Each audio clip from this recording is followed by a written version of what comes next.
सभी को जय मसीह की। मैं परमेश्वर का धन्यवाद देता हूँ, एक बार फिर परमेश्वर ने अपनी उपस्थिति में आने का मौका दिया। पिछले दिनों से हम जो अमृतसर में चलती प्रार्थना सभा के ऊपर हुई वारदात हमले को सीखते आ रहे हैं कि क्या विश्वासियों, एक सच्चे मसीही का कर्तव्य था, क्या करना चाहिए था और क्या नहीं करना चाहिए था।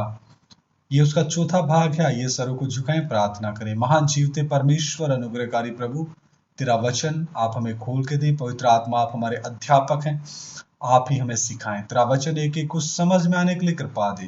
प्रभु यीशु मसीह के नाम से मांगते हैं, आमीन। आइए इफिसियों की पत्री 5 अध्याय का 1 से 4 वचन में पढ़ना चाहूंगा। इफिसियों 5 अध्याय 1 से लेके 4 वचन। इसलिए प्रिय बालकों के समान परमेश्वर का अनुकरण करो और प्रेम में चलो। कैसे चलो? प्रेम में चलो, जैसे मसीह ने भी तुमसे प्रेम किया और हमारे लिए अपने आप को सुखदायक सुगंध के लिए परमेश्वर के आगे भेंट करके बलिदान कर दिया। यहां पे लिखा अपने आप को सुखदायक सुगंध के लिए भेंट कर दिया, अपने पहले व्यक्तित्व को। तो क्या आपका कर्तव्य नहीं बनता था कि आप सब लोग एक सुखदायक सुगंध उन अन्य जातियों के लिए, निंग भाइयों के लिए बनते? अब वचन के अंदर से ही मैं आपसे बात कर रहा हूं। आपका कर्तव्य जरूर बनता था कि आपके अंदर से एक ऐसी सुखदायक सुगंध उनको सूंघने को मिले, मसीह यीशु के प्रेम की सुगंध उनको सूंघने को मिले, ताकि वो भी बचाए जाएं। लेकिन ऐसा देखने में नहीं आया। तीसरा वचन, जैसा पवित्र लोगों के योग्य है वैसा तुम में व्यभिचार और किसी प्रकार के अशुद्ध काम या लोभ की चर्चा तक ना हो, और ना निर्लज्जता, ना मूढ़ता की बातचीत की, ना ठट्ठे की, क्योंकि ये बातें शोभा नहीं देती, वरन धन्यवाद ही सुना जाए। तो मूढ़ता की बातचीत भी सुनने को मिली है कि आपके ही किसी अगुवे ने कहा कि अभी आपने हमारी शांति देखी है, क्रांति नहीं देखी। तो ये मूढ़ता, मूर्खता की बातचीत है। ऐसी बातचीत अन्य जातियों के मुंह से तो अगर कोई सुने तो कोई बात नहीं, लेकिन अगर आप प्रभु यीशु मसीह का नाम लेकर के कहीं पे प्रार्थना कर रहे हैं और फिर ऐसी बातें करते हैं, तो वो कहीं भी सही सार्थक नहीं बैठती। वरन धन्यवाद ही सुना जाए। आपने सब बातों के लिए परमेश्वर का धन्यवाद नहीं दिया, बल्कि आप लोगों ने जो किया, अंतर्राष्ट्रीय स्तर पे सबको पता चल गया कि इन्होंने इनके ऊपर पर्चे कटवाए, निंगों के ऊपर पर्चे कटवाए, निंगों को जेल में डलवाया और धरने प्रदर्शन किए, विरोध किया, हड़ताल की, रोड जाम किए, प्रशासन से मदद मांगी, न्याय मांगा। क्या तुम्हारा न्यायी परमेश्वर नहीं है कोई? क्या तुम्हारा न्याय करने वाला, प्रभुता करने वाला आपके ऊपर कोई नहीं है क्या? जो अल्फा और ओमेगा है, जो सच्चा न्यायी है। हालेलुया। आगे 15, 16, 17 वचन पढ़ता हूं इसी अध्याय का। इसलिए ध्यान से देखो कि कैसी चाल चलते हो, निर्बुद्धियों के समान नहीं, पर बुद्धिमान के समान चलो। लेकिन वहां पे बुद्धिमानों के समान चाल देखने में नहीं मिली। अवसर को बहुमूल्य समझो, क्योंकि दिन बुरे हैं। इस कारण निर्बुद्धि ना हो, पर ध्यान से समझो कि प्रभु की इच्छा क्या है। तो क्या आप लोगों ने वहां प्रभु की इच्छा को समझा? नहीं। 19 और 20 वचन इफिसियों 5 का। और आपस में भजन और स्तुतिगान और आत्मिक गीत गाया करो, और अपने अपने मन में प्रभु के सामने गाते और कीर्तन करते रहो, और सदा सब बातों के लिए हमारे प्रभु यीशु मसीह के नाम से परमेश्वर पिता का धन्यवाद करते रहो। सदा सब बातों के लिए धन्यवाद करते रहो। आपने तो उस हमले के लिए धन्यवाद किया ही नहीं। इसी का 10 से लेके 18 वचन भी मैं पढ़ूंगा। इफिसियों की पत्री 5 का 10 से 18। और यह परखो कि प्रभु को क्या भाता है, आपने ये परखा नहीं। अंधकार के निष्फल कामों में सहभागी ना हो, वरन उन पर उलाहना दो। जिस विरोधता को उलाहना देना था, आपने उल्टा विरोध किया। वो अंधकार के कामों में आप उल्टा गिर गए, क्योंकि उनके गुप्त कामों की चर्चा भी लज्जा की बात है। यानी अंधकार के गुप्त कामों की चर्चा। पर जितने कामों पर उलाहना दिया जाता है वे सब ज्योति से प्रकट होते हैं, क्योंकि जो सब कुछ को प्रकट करता वह ज्योति है। इस कारण वह कहता है, हे सोने वाले, जाग और मुर्दों में से जी उठ, तो मसीह की ज्योति तुझ पर चमकेगी। इसलिए ध्यान से देखो कि कैसी चाल चलते हो, निर्बुद्धियों के समान नहीं, बुद्धिमानों के समान चलो। अवसर को बहुमूल्य समझो, क्योंकि दिन बुरे हैं। इस कारण निर्बुद्धि ना हो, पर ध्यान से समझो कि प्रभु की इच्छा क्या है। दाखरस से मतवाले ना बनो, क्योंकि इससे लुचपन होता है। आत्मा से परिपूर्ण होते जाओ। तो यह लिखा, आत्मा से परिपूर्ण होते जाओ। आप तो विरोध से परिपूर्ण होते गए। किससे परिपूर्ण होते गए? विरोध से। फिलिपियों की पत्री में आते हैं, 2 अध्याय 14, 15, 16, 17 आयत। सब काम बिना कुड़कुड़ाए और बिना विवाद के किया करो। आप तो बहुत कुड़कुड़ाए, बहुत विवाद किया आपने, अभी भी कर रहे हो।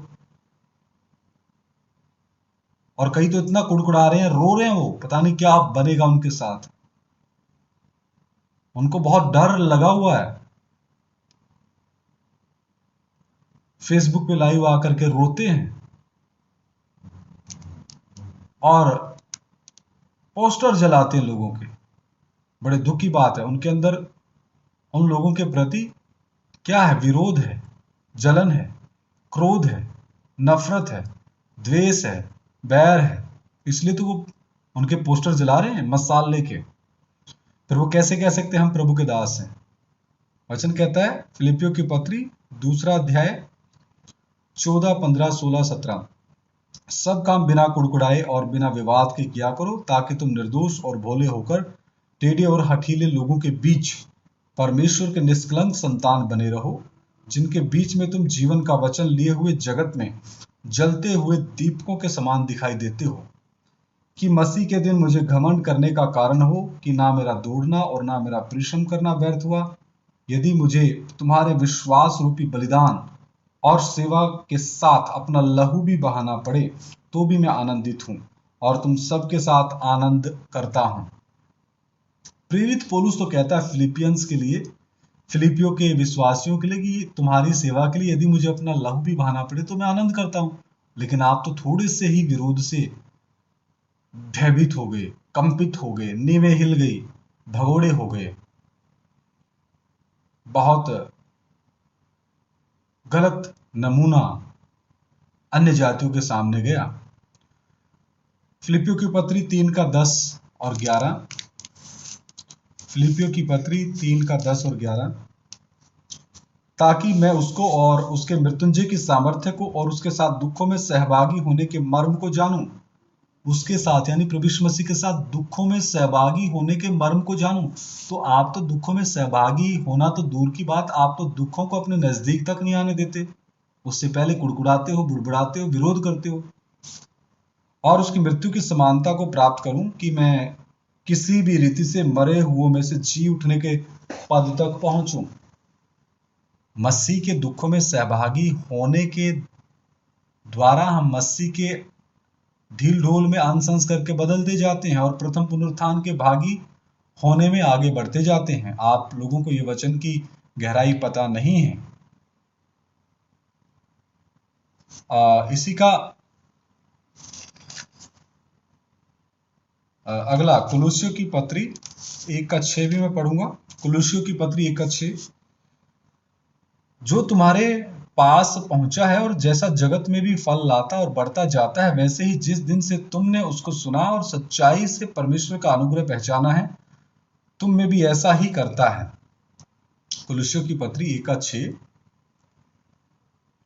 जो तुम्हारे पास पहुंचा है और जगत में भी फल लाता और बढ़ता जाता है, वैसे ही जिस दिन से तुमने उसको सुना और सच्चाई से परमेश्वर का अनुग्रह पहचाना है, तुम में भी ऐसा ही करता है। यानी आप में भी फल आना चाहिए, परमेश्वर के प्रेम का फल।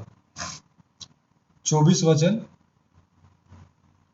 अब मैं उन दुखों के कारण आनंद करता हूं। प्रेरित पौलुस कुलुस्सियों की कलीसिया को कहता है, अब मैं उन दुखों के कारण विरोध नहीं करता, कुड़कुड़ाता नहीं, बुड़बुड़ाता नहीं, मैं एसएचओ के पास नहीं जाता, मैं एफआईआर नहीं करवाता, मैं डिप्टी कमिश्नर से न्याय नहीं मांगता, मैं किसी जज के सामने दरख्वास्त नहीं करता, वकील नहीं करता, मैं धरने नहीं देता, मैं विरोध प्रदर्शन नहीं करता, मैं चौकों में विश्वासियों को इकट्ठा नहीं करता, मैं पूरे देश की कानून व्यवस्था को भंग नहीं करता, बल्कि क्या करता है प्रेरित पौलुस, अब मैं उन दुखों के कारण आनंद करता हूं जो तुम्हारे लिए उठाता हूं, कुलुस्सियों के विश्वासियों के लिए और मसीह के कलीसियों की घटी उसकी देह के लिए, यानी प्रभु यीशु मसीह की देह के लिए, यानी कलीसिया के लिए, अर्थात कलीसिया के लिए अपने शरीर में पूरी करता हूं। यानी दुख उठा करके प्रेरित पौलुस ने उस कमियों को जो कलीसिया में रह जाती थी, घटियों को जो कलीसिया में रह जाती थी, उनको अपने ऊपर लेता था और कलीसिया को बेदार करता था।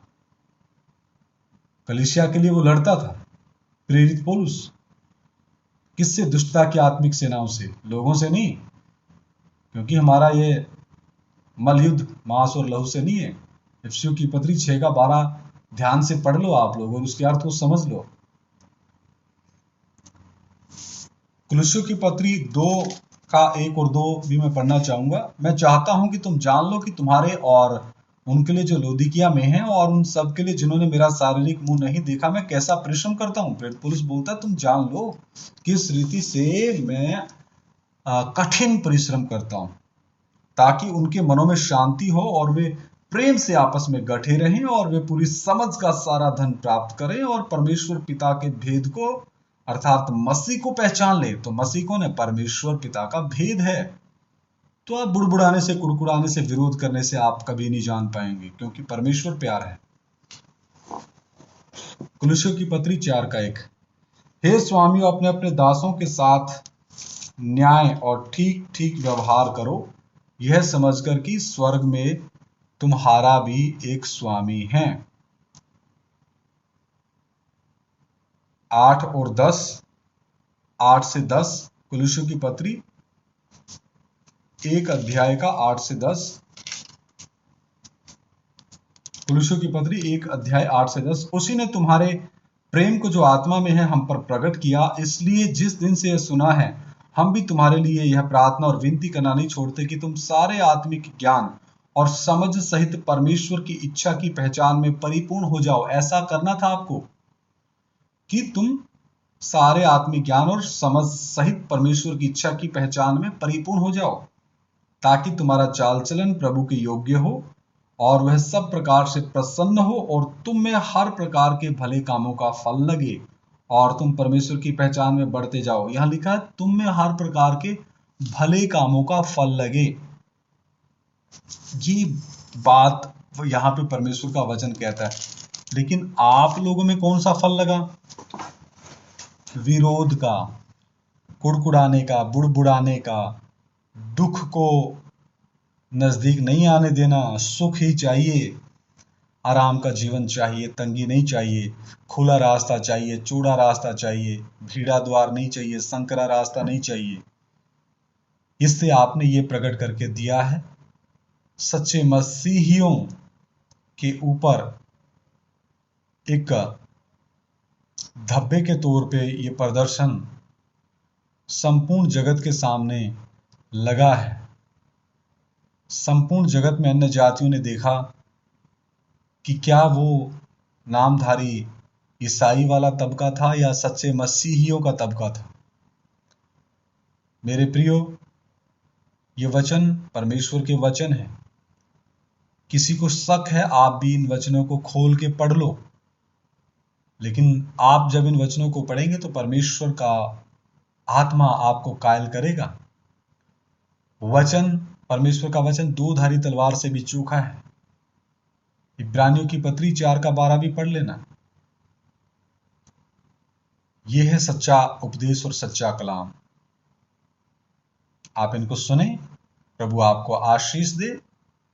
सभी को जय मसीह की। मारानाथा।